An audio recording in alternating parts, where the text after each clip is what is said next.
Accrochez-vous bien parce que ça va swinguer.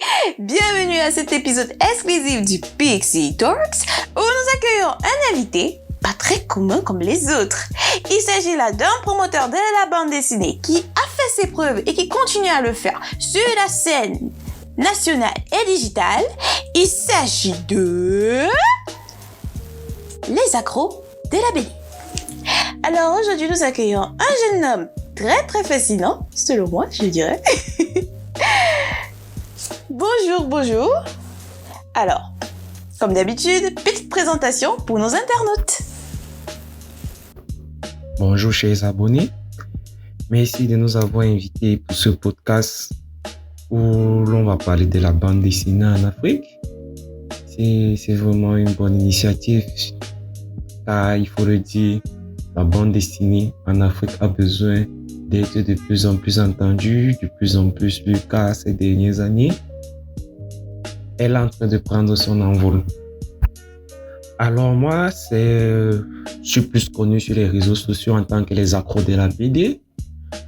Nous sommes un média qui a pour principale ligne éditoriale la BD en Afrique. Nous faisons de notre mieux pour pouvoir la promouvoir à travers nos différents réseaux sociaux. Et aussi, nous avons un canal Telegram dans lequel nous distribuons notre magazine La Zone. Mais de façon à l'état civil, moi c'est Brice Vogo, responsable des Accros de la BD et du magazine La Zone. Je suis camerounais d'origine et passionné d'anime, de manga, de cartoon. Bref, je suis un otaku qui a juste décidé de dire ok, laissons la japanime et intéressons-nous à ce que nous faisons de façon locale. En gros, en quelques mots, c'est tout moi là. Il a l'air humble à première vue, mais je crois qu'on n'est pas au bout de nos surprises. Ok. Un peu plus de sérieux, on va commencer. Pourquoi avoir décidé de promouvoir la bande dessinée? Bande dessinée qui reste un domaine assez marginalisé encore au pays jusqu'à maintenant. Pourquoi la bande dessinée? Très bonne question.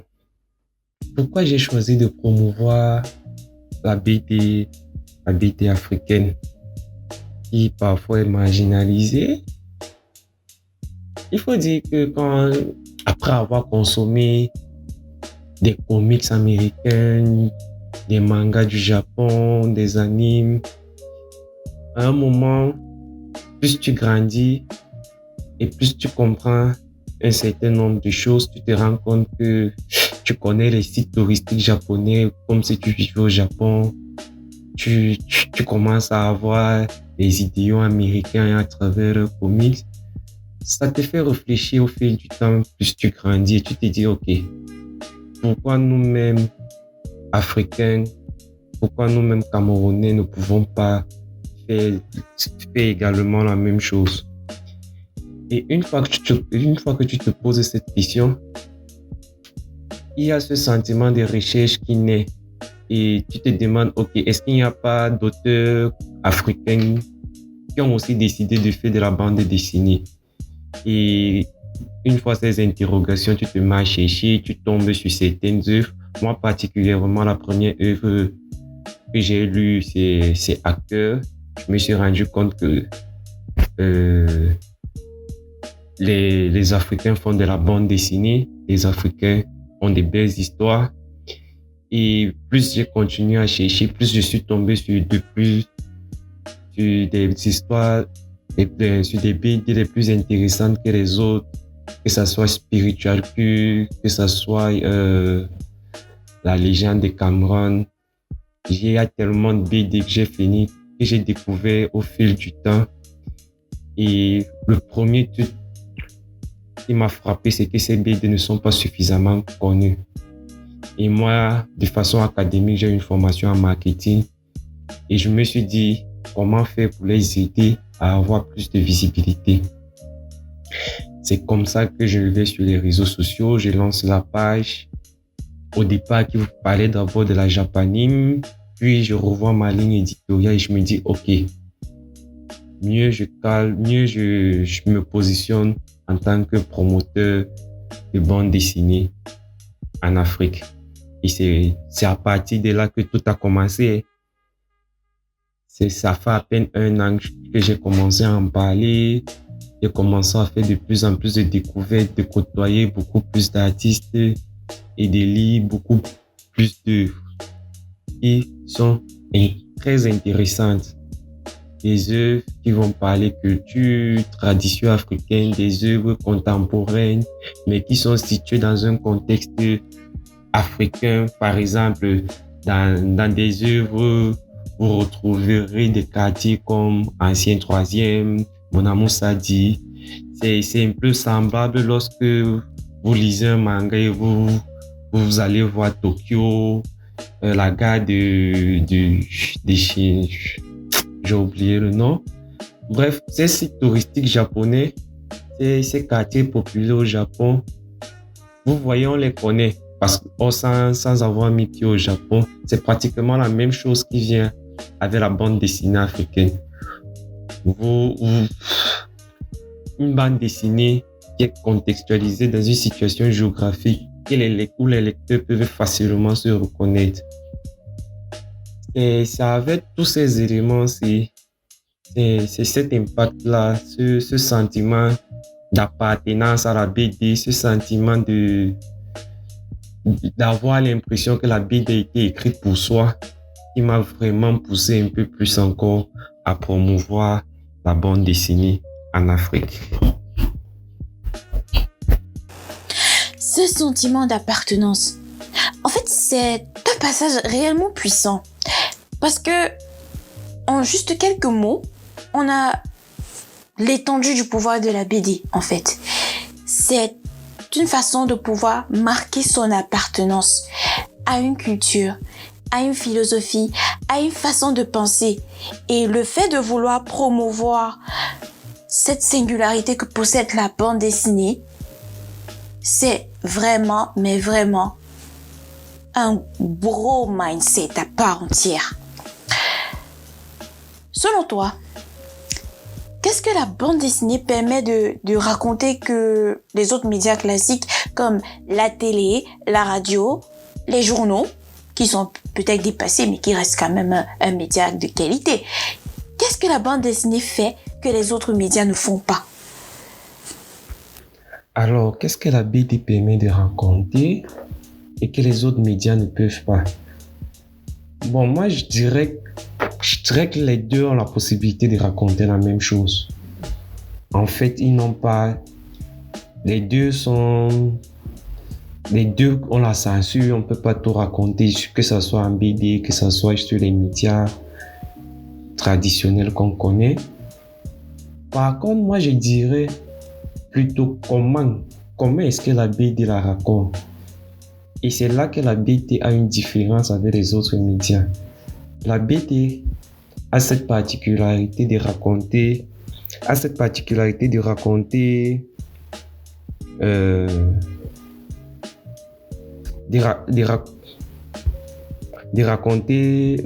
comment je vais expliquer, de raconter des scènes, de raconter des histoires, de raconter des faits de société de façon ludique.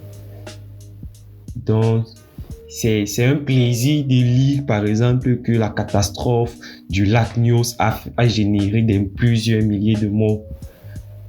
La façon dont la BD va présenter cette information, ça sera pas la même façon qu'un média traditionnel va le faire. Et grâce à la BD, on peut toucher un certain public jeune pour les interpeller. Donc c'est un peu ça. Pour moi, je vois que c'est beaucoup plus de ce côté où la BD est importante. C'est au niveau de la façon de raconter l'histoire. Un média classique va venir, flash info, il y a eu tel nombre de morts, il y a eu ceci, il y a eu... Par contre, avec la BD, l'information, l'histoire sera racontée de façon différente. Il y aura ce côté alarmant, ce côté alarmiste, ce côté de présentation, mais qui sera ludique, qui peut être décliné soit pour les adultes. C'est pour ça que dans le manga, on retrouve le seinen. Ça, c'est pour des personnes, pour les adultes, les gens qui aiment des choses vraiment compliquées. Soit on va vous faire un truc avec un héros, comment on appelle encore ce style de manga? Un shonen. Soit on va vous faire un shonen, un héros qui aura la quête de ceci et qui va se faire beaucoup d'amis pour résoudre le problème de société. Donc, en fait, je dirais plus que les deux médias racontent les mêmes histoires, sauf que les deux médias, les deux les racontent de façon différente. La BD a son style et les médias traditionnels ont leur style. Flash info! On dirait que notre invité attache une importance très particulière et sentimentale avec la bande dessinée. D'accord, j'aimerais que l'on explore un peu plus ce point-là. Est-ce que tu as eu à croiser une personne, une œuvre, un événement qui a causé le déclic? Genre qui t'a fait dire en toi de toute ton âme que oui, la BD, c'est pour moi. Une œuvre ou une rencontre qui a bouleversé ma vision de la bande dessinée. C'est une question compliquée. Parce que, étant petit, j'ai commencé d'abord avec le Club Dorothée. J'ai regardé les Nicky Larson, les Dragon Ball, tout le monde magique, tout le monde des filles qui avaient, que ce soit Caroline, Princesse Sarah, Charlotte, Cynthia et consorts. Donc il faut dire que j'ai beaucoup été influencé par la japanime, mais avec le temps, ces œuvres-là ne m'ont vraiment pas bouleversé. Par contre, quand j'ai lu Hacker de Ludovic Tanke, je ne dirais pas que j'ai été bouleversé, mais j'ai ouvert les yeux en fait. Je dirais que la BD qui m'a fait ouvrir les yeux, c'est Hacker de Ludovic Tanke, parce que c'est la première BD écrite par un Africain vivant sur le continent africain que j'ai lu. C'est la première et j'ai été agréablement surpris. Que ce soit par le dessin, que ce soit par l'histoire, que ce soit par tout ce qu'il y a tout autour. Cette BD m'a ouvert les yeux. Cette BD m'a fait comprendre que de façon locale, on peut faire quelque chose de bon. On peut faire quelque chose qui devienne une série. Pourquoi pas un animé? Donc, bouleversé, je ne sais pas, mais m'a ouvert les yeux sur un certain nombre de choses. C'est à que... Ouais, c'est cette BD-là. Je dirais que c'est cette BD-là. Je sais, c'est surprenant quand on connaît toutes les autres BD qui existent, mais ça, c'est pour moi. Peut-être une autre personne va me dire, je sais pas, chacun, les goûts et les couleurs sont discutables. Oh my God! Notre vétéran a reçu une illumination divine descendant du ciel qui s'appelle Hacker.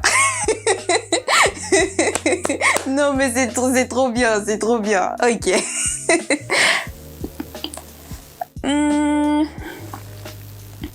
Selon toi, qu'est-ce qui manque à nos auteurs pour qu'ils puissent, boum, exploser, se faire connaître, vendre leurs produits, devenir plus visibles sur la sphère, sur le marché? Qu'est-ce qui leur manque? Pourquoi est-ce qu'ils sont dans l'ombre, dirons-nous, entre guillemets? Qu'est-ce qui leur manque? Que révèle ce silence?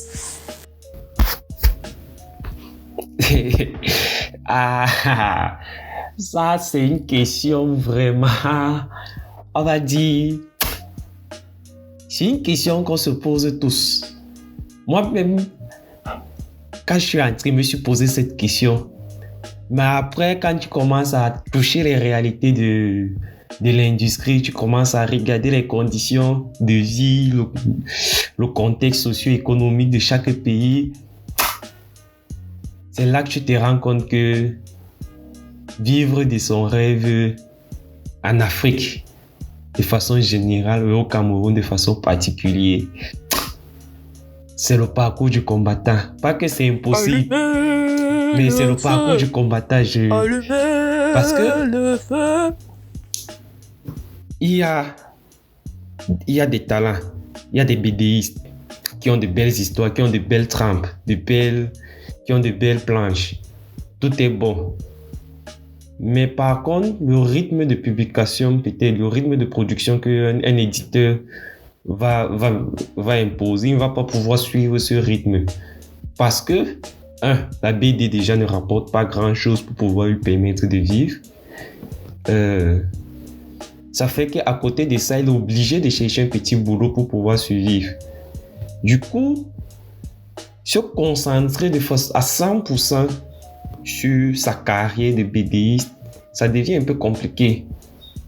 Car c'est vrai, il y en a qui vivent de cet art. Mais dans le contexte socio-économique, c'est pas évident. Il faut mettre quelque chose dans l'assiette. Et moi, je les comprends parfois. Cependant, il y en a qui exagèrent. Ouh là là, les pauvres dessinateurs, ils vont en prendre pour leur grade, là. Il y en a qui exagèrent. Il y a des artistes, des talents qui te font ne serait-ce que 3 à 4 publications par semaine. Je ne parle même pas par jour, par semaine sur leurs différents réseaux. Facebook, Instagram, TikTok. Faire rien que quelques publications, c'est compliqué pour eux. Eux, ils exagèrent. Mais je dirais que ces talents, vraiment, ils n'arrivent pas à émerger à cause du contexte socio-économique. Pour la plupart, c'est à cause de ça. Parce que je causais encore avec un BDiste, avec un artiste récemment. Il me faisait comprendre que sa BD sort un tome chaque année. Il essaie de faire sortir sa BD un tome chaque année. Ce n'est pas parce il n'est même pas sûr que le 3e tome va sortir cette année. Il me fait comprendre que c'est parce que, gars, à un moment, il faut se chercher. Quand tu rentres le soir à la maison, il faut payer les factures, il faut mettre quelque chose sous la dent. Et il m'a dit qu'il préfère d'abord aller travailler. Il se retrouve généralement en train de devenir des infographes et autres pour pouvoir d'abord subvenir. Il y a un langage qui dit souvent que pour chercher l'argent, il faut avoir l'argent. Et c'est vrai. Donc vraiment, je ne vais pas totalement les accuser. Maintenant, il y en a qui sont dans des maisons d'édition. Et ces maisons d'édition ne font pas de communication. Ces maisons d'édition ne font rien. Ils se contentent, par exemple, d'aller publier leurs œuvres sur Plumix. Ils restent tranquilles. Récemment, si même Zebra Comics a également ouvert sa plateforme, ils vont se contenter d'aller publier sur Zebra Comics sans faire de publicité tout autour pour envoyer leur communauté ou leurs lecteurs à partir de lire ces œuvres sur ces plateformes. Donc, il y en a qui ont vraiment un manque de stratégie et c'est pas bon, ils communiquent pas suffisamment. Et au-delà de ça, il y a les artistes aussi eux-mêmes. Quand on essaye de leur donner des conseils, pour eux, ils veulent juste l'art pour l'art. Ils oublient que nous, on se positionne en tant que consommateur. Comment est-ce que le consommateur va pouvoir consommer ta BD? Qu'est-ce qui va l'attirer? C'est comme ça que, par exemple, quand moi je fais un retour de lecture à des BDistes, à des artistes, je leur dis toujours qu'écrivez en tenant compte de la partie commerciale de votre œuvre. Ils sont les premiers à se plaindre parfois du fan service ou chez les Japonais, par exemple, où on essaye déjà un peu trop. On fait les filles avec des poitrines généreuses, des formes généreuses. C'est le fan service qui fait ça. C'est parce que c'est ce que les lecteurs demandent. Et c'est ça que les mangaka font. Or, chez nous, ici, lorsque tu essaies d'appliquer le même principe avec un artiste, il va te dire que c'est son œuvre, c'est ceci, lui ne peut pas Gars, mon type, si tu ne peux pas, reste alors avec. Il va voir qui va acheter. Donc, apprenons à faire peut-être, à dessiner en tenant compte que, ok, comment est-ce qu'on peut faire le cosplay de mon personnage principal? Comment lui donner une âme, une véritable... comment est-ce qu'il peut s'identifier au lecteur? Qu'est-ce qui peut pousser le lecteur à faire son cosplay, par exemple? Parce que le cosplay, c'est un moyen de communication actuellement en Afrique énorme. Ça prend de l'ampleur. Donc, il y a tellement de choses qui font que la BD, faire la promo de sa bande dessinée, c'est vraiment compliqué. Et c'est ça qui fait en sorte que les artistes, les talents restent méconnus du public. Donc, en gros, pour me résumer, il y a d'abord les conditions socio-économiques qui sont pas favorables. Et il y a également un manque de stratégie, de professionnalisme. C'est chacun qui pense qu'il va faire par passion. Et enfin, il y a des artistes qui sont entêtés et têtus, qui ne veulent pas apprendre, qui ne veulent pas prendre des conseils. Donc, pour moi, c'est sur ces 3 points. Ce sont ces 3 points qui dérangent vraiment la mise en valeur des artistes. Avec ce témoignage, je vais noter, il faudra essayer d'avoir un éditeur pour nous partager son expérience sur le domaine. Merci beaucoup pour ces détails, ces révélations qui, je crois, vont aider plus d'un à se remettre en doute, en question et essayer de revoir la manière de pouvoir communiquer ou bien la manière d'interagir avec leur public ou avec des aînés. Parce que ça, c'est de l'or. Pour moi, en tout cas, c'est de l'or, hein? Chers dessinateurs, retenez bien, la clé du succès ne se trouve pas forcément dans votre passion ou dans votre technique, mais il faut penser au-delà de votre sphère pour pouvoir réussir à créer du beau. Prochaine question. Quelles sont les batailles que doit mener la bande dessinée locale pour pouvoir exister pleinement en tant qu'entité à part entière? En fait, la BD locale a tellement de batailles, doit mener tellement de batailles au point où elle n'a même pas encore réellement commencé à batailler. Parce que, prenons le cas particulier du Cameroun. Au Cameroun, l'industrie est pratiquement inexistante. Le ministère de la Culture et des Arts, je ne suis même pas sûr que dans son plan budgétaire, dans son calendrier, il pense même à ceux qui font de la bande dessinée. Je ne suis même pas sûr. Or, la bande dessinée a un impact. C'est un média de masse. Bref, passons. Ah non, tu viens de soulever un point très très intéressant ici. Tu peux pas nous cacher un détail aussi croustillant. Enfin, désolé, continue. Non, il y a tellement de batailles, que ce soit sur les droits d'auteur. Les droits d'auteur sont presque inexistants. Et récemment, si j'écoutais encore la vidéo lors du Billy Liberty Festival, il y a eu l'intervention de Joka. Joka, le responsable des relations publiques de Zebra Comics, qui expliquait que en Afrique et au Cameroun, les droits d'auteur sont presque inexistants et que c'est chaque maison d'édition ou chaque maison d'édition qui facturait selon ses critères à elle. Donc, il y a d'abord ce problème. Ensuite, il y a ce problème culturel. Nous sommes encore calés à lire les mangas et à lire les mangas des comics et à regarder des animes japonais, des animes américains. Avec les manhwas qui sont même encore venus de Corée, c'est grave. Ça fait en sorte que les lecteurs africains sont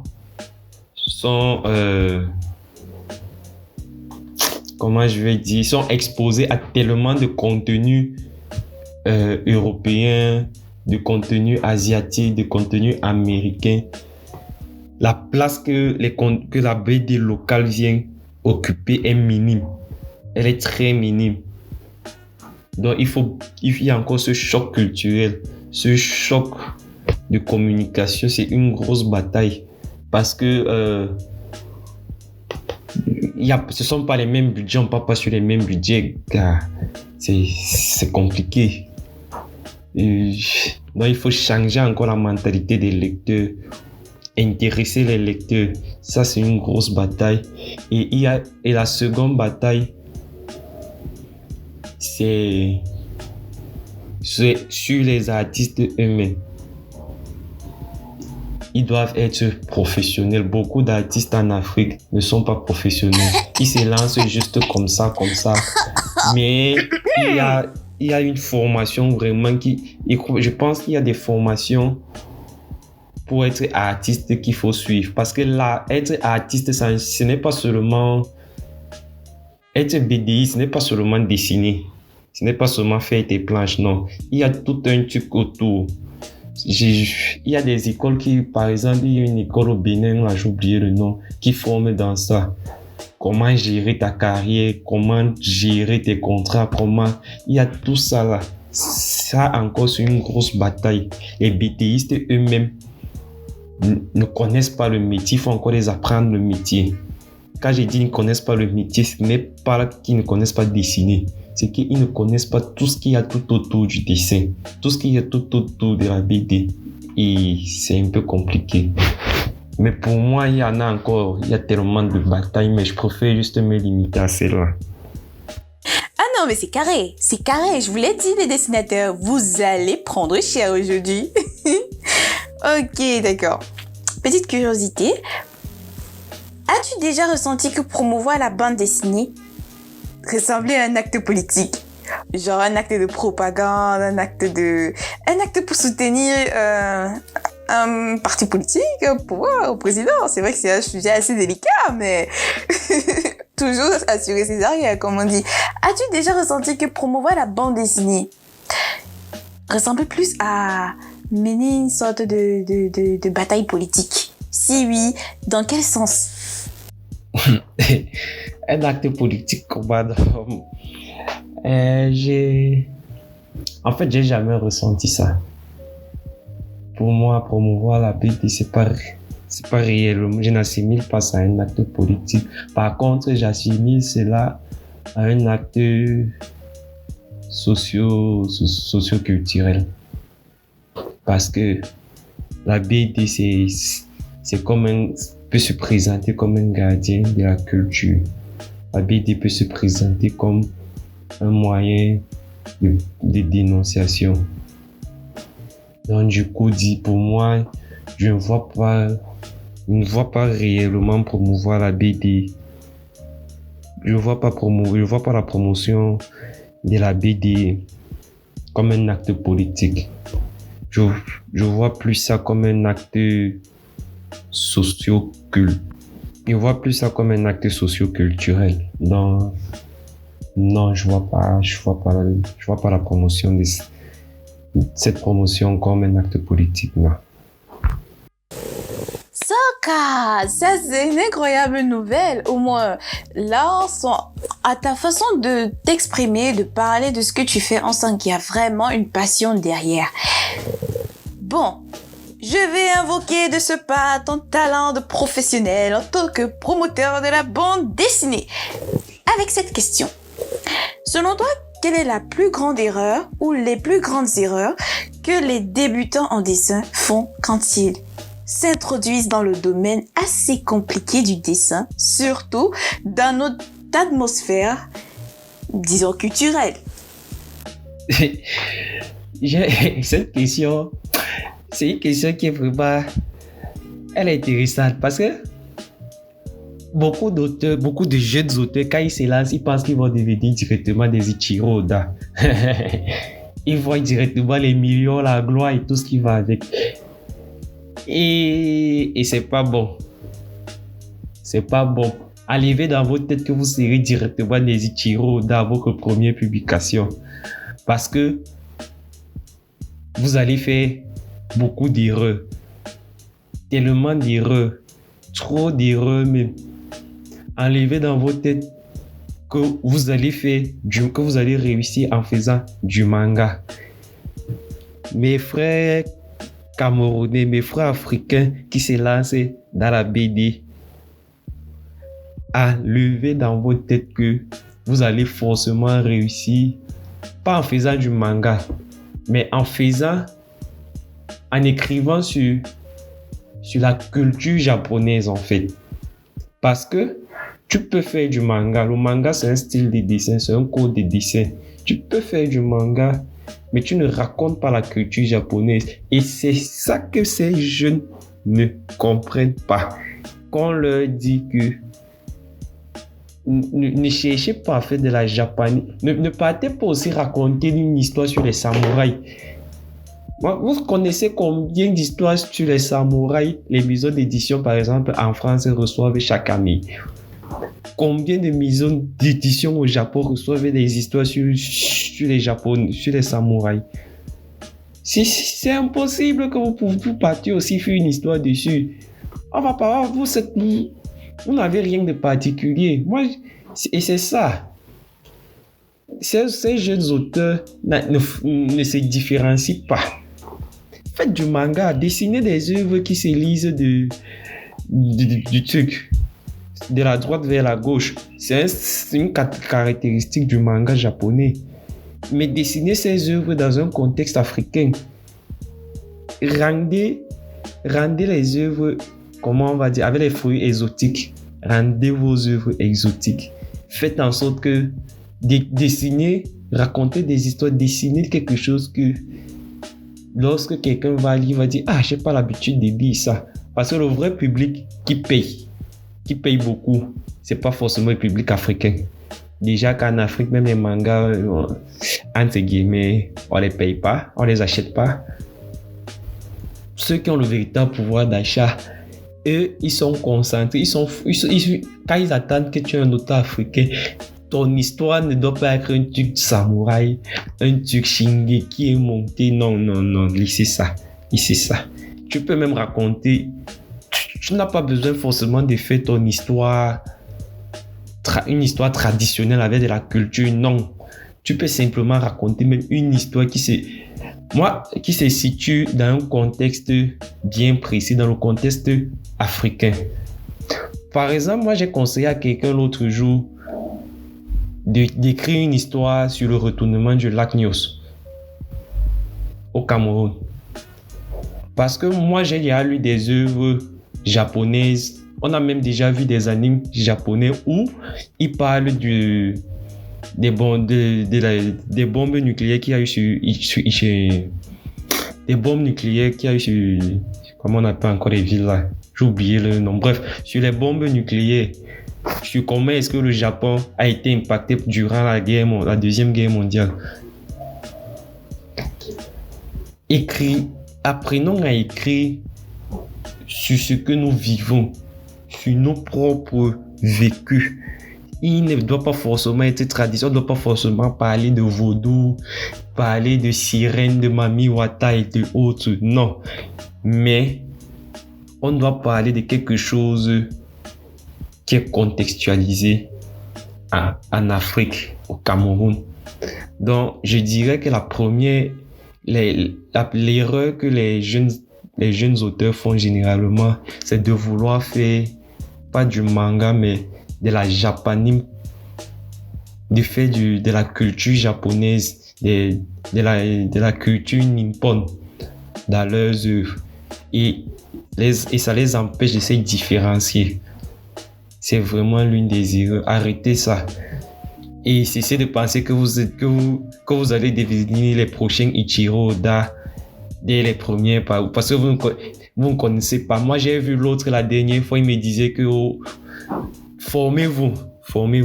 Parce que j'ai vu l'autre la dernière fois qui me disait les droits d'auteur 15%. C'est petit. Je lui ai dit que mon ami, même pour arriver sur les 15%, là, c'est la magie. Tu vas stagner au maximum à 10%. Tu blagues, même on te paye.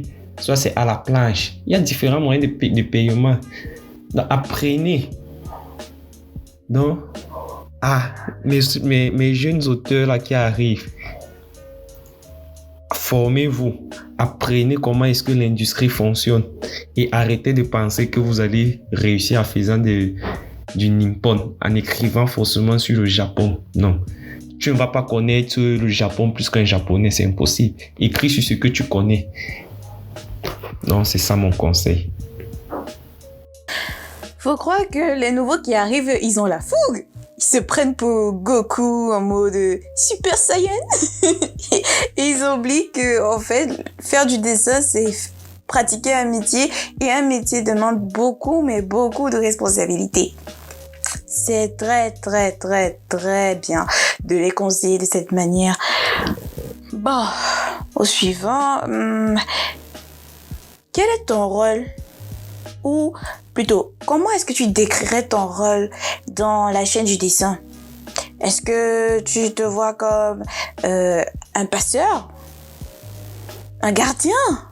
Ou bien plutôt un provocateur? Bon, mon rôle dans la chaîne du dessin, je dirais que je me vois plus comme un 10. Comme un 10. Vous savez, dans le football, le 10, c'est celui qui fait les passes D. Bon, dans le football, avant, c'est celui qui fait les passes D. C'est moi qui distribue le ballon à tout le monde. Donc, je me vois plus comme un passeur. Quand je dis passeur, c'est... Vous voyez, quand il fait par exemple une critique sur une BD, c'est ça peut être une recommandation. Bref, quand il fait une recommandation, une critique, ça pousse ma communauté à aller lire l'œuvre en question. C'est comme une passe que je leur ai faite. Donc, m'identifier plus à passeur, je crois que c'est vraiment le mot. Oh, le 10! Le 10!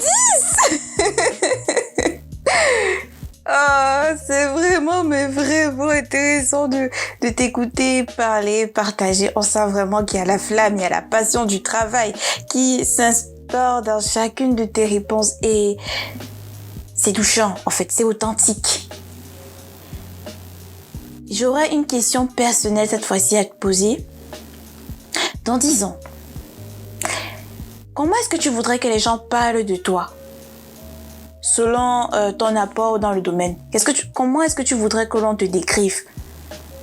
Genre toi, qui représente les accros de la bande dessinée, les accros de la BD.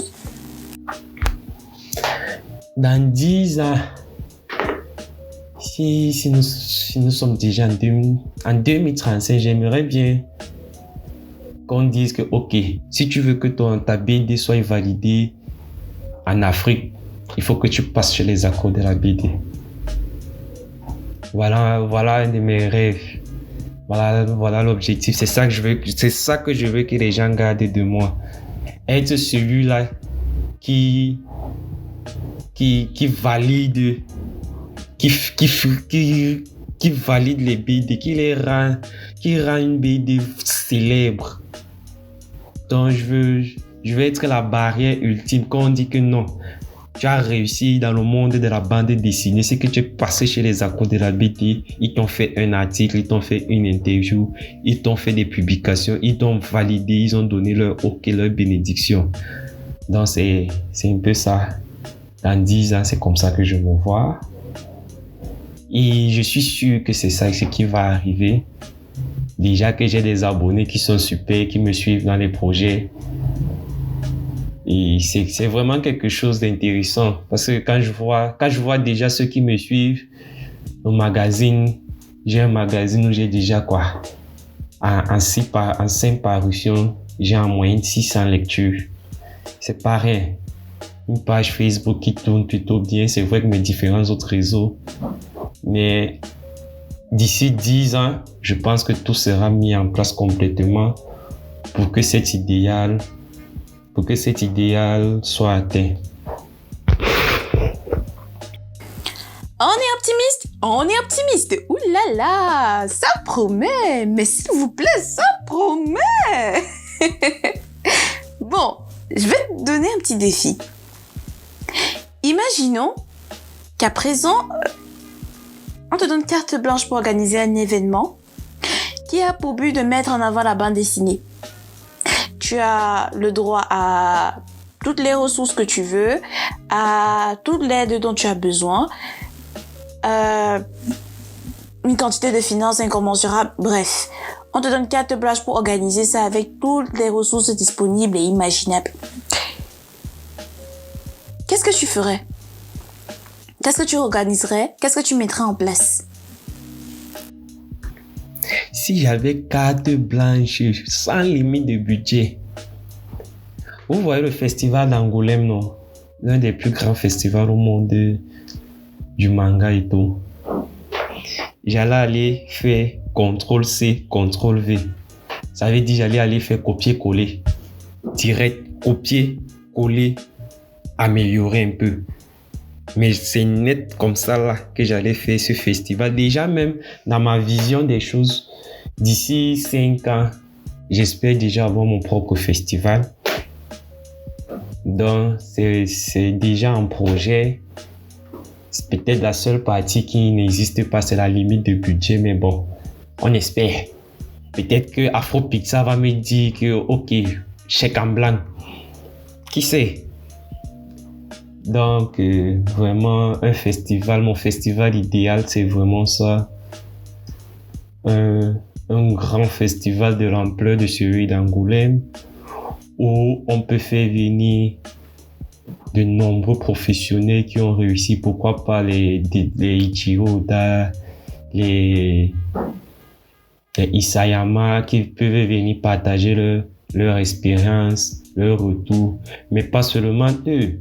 Également les maisons d'édition, comment est-ce qu'ils ont créé un modèle économique tout autour de manga, comment est-ce qu'ils ont fait, ça c'est pour le Japon, mais pareil, on fait venir des maisons d'édition françaises, des maisons d'édition américaines, créer un véritable réseau qui permet à nos auteurs locaux de pouvoir côtoyer le gratin de l'industrie.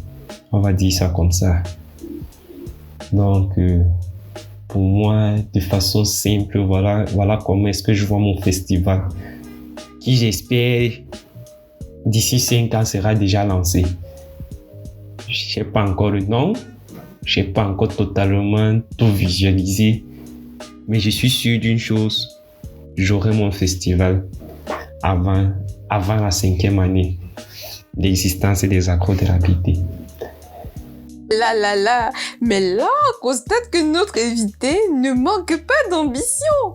Déplacer des maisons d'édition étrangères au Cameroun pour partager ce genre d'informations, ce genre d'expérience. Non mais, tous mes respects, chef, tous mes respects. Je suis impressionnée. En tout cas, c'est la fin de notre interview aujourd'hui. Désolée, mais c'est comme ça. Merci de nous avoir accordé de ton temps, de ton expérience, de tes avis, de tes opinions et surtout des conseils que je crois vraiment aideront beaucoup de personnes aujourd'hui et plus tard, bien évidemment. Ok, je vous dis merci de m'avoir invité. Ça a été plutôt cool comme échange. Il faudrait que ce genre de podcast soit de plus en plus organisé. J'espère aussi pouvoir organiser le mien d'ici tôt et j'aurai le plaisir de vous accueillir comme parmi les premiers invités. En tout cas, on se dit au prochain podcast. Merci, bye bye. Oh, trop mignon. C'était les accros de la BD en direct du Pixie Talks. Si l'interview vous a vraiment captivé, en tout cas moi ça m'a captivé jusqu'au bout. Si ça vous a intéressé et que vous avez des questions à poser à notre invité, comme d'habitude, vous les laissez en commentaire. S'il vous plaît, likez, partagez et surtout, faites connaître le podcast à tous vos proches, à vos amis, à votre famille et restez connectés pour la suite. Ciao, ciao!